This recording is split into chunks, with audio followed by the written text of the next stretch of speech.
বিনা বিচারে ১.৫ মাসেরও বেশি সময় ধরে বাংলাদেশে জেলবন্দি ইসকনের সন্ন্যাসী চিন্ময় কৃষ্ণ দাস এবছরের শুরুতেই ২রা জানুয়ারি চট্টগ্রাম আদালতে তার জামিনের আবেদন খারিজ হয়ে যায়। তারপরে তার আইনজীবীরা উচ্চ আদালতে আবেদন করার চিন্তা ভাবনা করছিলেন। আর এবার যেমনটা জানা যাচ্ছে, আগামী সোমবার বাংলাদেশ হাইকোর্টে হতে চলেছে ইসকনের সন্ন্যাসী চিন্ময় কৃষ্ণ দাসের জামিনের আবেদনের শুনানি। আমাদের প্রতিনিধি অর্ণব মুখোপাধ্যায় রয়েছেন আমাদের সঙ্গে। অর্ণব, কি জানতে পারছো?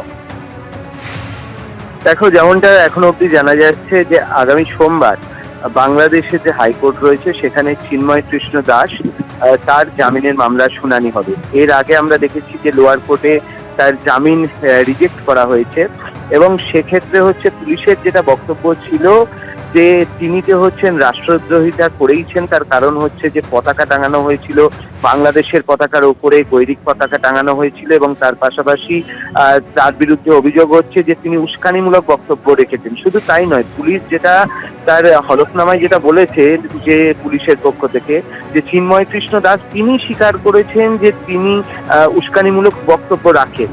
তো স্বাভাবিকভাবে সনাতনী সমাজের সবাইয়ের বক্তব্য এই সমস্ত কিছুই বস্তুত তিনি যখন রয়েছেন জেল হেফাজতে তাকে দিয়ে জোর করে বলানো হচ্ছে বা তার উপর প্রেশার তৈরি করা হচ্ছে। শুধু তাই নয়, তিনি একজন সন্ন্যাসী মানুষ, তিনি অত্যন্ত দেশপ্রেমিক মানুষ, সবার আগে দেশের স্বার্থকে সামনে রাখেন এবং তাকে রীতিমতো জেলেতে যে আটকে রাখা হচ্ছে তার বিভিন্ন ধরনের সমস্যা হচ্ছে এবং তিনি এই ধরনের কোনো কিছু কর্মকাণ্ডের সঙ্গে যুক্ত নন এবং তাও তাকে আটকে রাখা হয়েছে। এটা তার আইনজীবীদের বক্তব্য। সনাতনী সমাজের বক্তব্য যে পুলিশের পক্ষ থেকেও কিন্তু বিচারিতা করা হচ্ছে, যেটা বলা হচ্ছে যে তিনি নিজে স্বীকার করেছেন, বস্তুত তার উপর তার মানে এখানে প্রেশার দেওয়া হচ্ছে বা চাপ সৃষ্টি করা হচ্ছে। তো এই তর্ক বিতর্কর মাঝখানেই কিন্তু তার জামিন কিন্তু রিজেক্ট হয়েছিল। এখন যেটা জানা যাচ্ছে যে আগামী সোমবার বাংলাদেশ হাইকোর্টে তার জামিনের মামলার শুনানি হবে এবং যেটা বিষয় সেটা যে এখানে আমাদের যেরকম ভারতবর্ষের ক্ষেত্রে প্রত্যেকটা স্টেট আলাদা আলাদা হাইকোর্ট রয়েছে, কিন্তু বাংলাদেশে হাইকোর্ট সুপ্রিম কোর্টের আন্ডারে একটাই হাইকোর্ট রয়েছে এবং সেখানে কিন্তু এই মামলার শুনানি হবে, এমনটাই এখনো সূত্র মারফত জানা যাচ্ছে। তো স্বাভাবিকভাবে সবাই আবার আশায় বুক পাচ্ছেন যে যেটা চট্টগ্রামের ক্ষেত্রে বারবার সমস্যা দেখা দিচ্ছিল, যে চট্টগ্রামের ক্ষেত্রে কখনো আইনজীবী দাঁড় করাতেই সমস্যা হয়ে যাচ্ছিল রীতিমতো, কিন্তু শেষ দিন একটা আইনজীবীদের প্রায় 11 জনের প্যানেল, সেই প্যানেল দাঁড়ায় এবং এই হাইকোর্টে কিন্তু এরকমই একটি প্যানেল দাঁড়াতে চলেছে, এমনটাই জানা যাচ্ছে।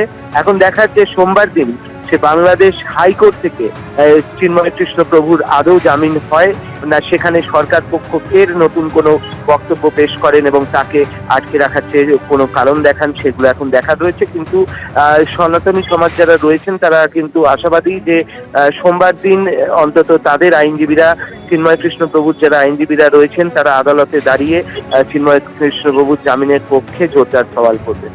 ধন্যবাদ অর্ণব। একদিকে সীমান্তে উস্কানি, অন্যদিকে পাল্টা চাপ ভারতেরও। রবিবার ঢাকায় নিযুক্ত ভারতের হাই কমিশনারকে ডেকে পাঠিয়েছিল ইউনূস সরকার, আর পাল্টা দিল্লিতে সোমবার বাংলাদেশের ডেপুটি হাই কমিশনারকে ডেকে পাঠানো হলো, দেওয়া হলো কড়া বার্তা।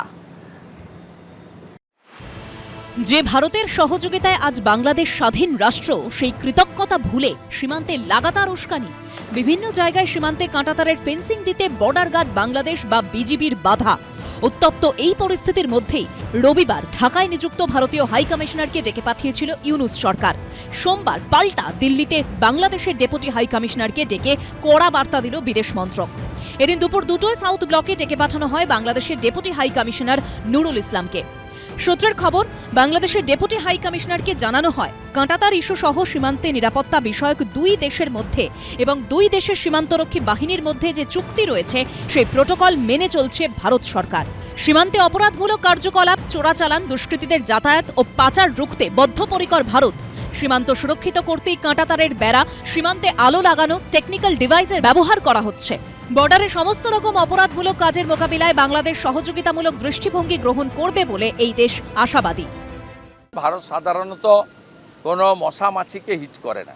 ভারতের কাছে এত উন্নত প্রযুক্তির ড্রোন আছে যেটা কলকাতা থেকেই ওখানে আপনার ভালো উত্তর দেওয়া যায়। এটা আন্তর্জাতিক বিষয়, বাংলাদেশ যদি ভারতের দূতকে ডেকে থাকে, ভারত যদি বাংলাদেশের দূতকে ডেকে থাকে, এটা আন্তর্জাতিক বিষয়। ফলে এই বিষয়ে রাজনৈতিক কোনো মন্তব্য দলের মুখপাত্র হিসেবে করব না। যে ইউনূস সরকার নিজের দেশে সংখ্যালঘু হিন্দুদের ওপর অত্যাচার বন্ধ করতে পারে না, যে ইউনূস সরকার চোরাচালানকারীদের পাশে দাঁড়ায়, যে ইউনূস সরকার জঙ্গিদের প্রশ্রয় দেয় বলে অভিযোগ, বাংলাদেশের সেই ইউনূস সরকারই রবিবার ডেকে পাঠিয়েছিল ভারতীয় হাই কমিশনারকে। বাংলাদেশের সংবাদপত্র যুগান্তর সূত্রে দাবি, সীমান্তে কাঁটাতার দেওয়ার ইস্যুতে রবিবারই ঢাকায় নিযুক্ত ভারতীয় হাই কমিশনার প্রণয় ভার্মাকে ডাকা হয়। বাংলাদেশের স্বরাষ্ট্র মন্ত্রকের উপদেষ্টা জাহাঙ্গীর আলম চৌধুরী বলেন, কোনো বিরূপ ঘটনা যাতে না ঘটে সেই বার্তা দিতেই ভারতীয় হাই কমিশনারকে ডাকা হয়েছে। এই কাজগুলো আমরা করতে দিব না, এই কাজগুলো করতে দিব না। করিডোরের ভিতরে যে পুরো পেটের ভিতরে আমরা একটা মাছ খাই, তাহলে যে আমরা একটু এরকম একটা commitment to ensuring a crime-free border, effectively addressing the challenges of smuggling, movement of criminals and trafficking. We have an understanding with regard to fencing the border for security. Our two border guarding forces, BSF and BGB, have been in communication in this regard. We expect that understandings will be implemented. এর আগে আগরতলায় বাংলাদেশের কনসুলেটের সামনে বিক্ষোভের ঘটনার জেরে ৩রা December বাংলাদেশে নিযুক্ত ভারতের হাই কমিশনার প্রণয় ভার্মাকে ডেকে পাঠিয়েছিল ইউনূস সরকার। তার ৪০ দিনের মাথায় ফের প্রণয় ভার্মাকে ডেকে পাঠানো হয়। এবার পাল্টা বাংলাদেশের ডেপুটি হাই কমিশনারকে ডেকে পাঠানো হলো। আশাবুল হোসেনের রিপোর্ট, এবিপি আনন্দ।